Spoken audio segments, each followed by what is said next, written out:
Armstrong மனைவி பொற்கொடிக்கு ஆதரவு தெரிவித்த உடனே கடுமையான அதிருப்தியும் எதிர்ப்பையும் கண்டனத்தையும் அவர்கள் சொன்னதாக செய்திகள் வருது. எப்படி இன்னொரு கூட்டணியில் இருக்கக்கூடியவர்களுக்கு நீங்க கூட கொடுப்பீங்க? இப்ப திருமாவளவனுடைய நிலைமை என்னன்றது பல கேள்வி இதுக்கு பின்னாடி ஒளிஞ்சிருக்கு சார். இவங்க எழுந்திருந்து நிக்காததுக்கு பின்னாடி அவ்வளவு கேள்விகள் வருது. கேள்விகள் இல்ல, எல்லாருக்குமே பதில் கிடைத்து விட்டது.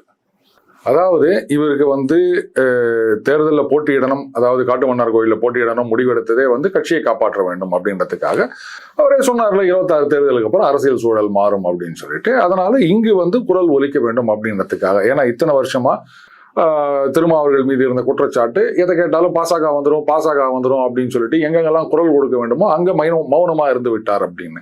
இனிமேலும் அந்த மாதிரி இருந்ததுன்னு சொன்னா, ஏற்கனவே பார்த்துட்டாரு தொண்டர்கள்லாம் தாவேகா பக்கம் போயிட்டு இருக்காங்க அப்படின்னு. இனிமேலும் நம்ம அப்படியே இருந்தோம்னு சொன்னா கட்சியே கலகலத்து போயிடும். இந்த தொண்டர்கள் ஆதரவாளர்கள் இவங்களுடைய செல்வாக்கில தான் இவருக்கு எம்பி சீட்டு ஊத்துறாங்க, இவர் கேட்ட எம்எல்ஏ சீட்டு ஏதோ கொஞ்சம் குறைச்சு ஊத்தாலும் ஏதோ கொடுக்குறாங்க.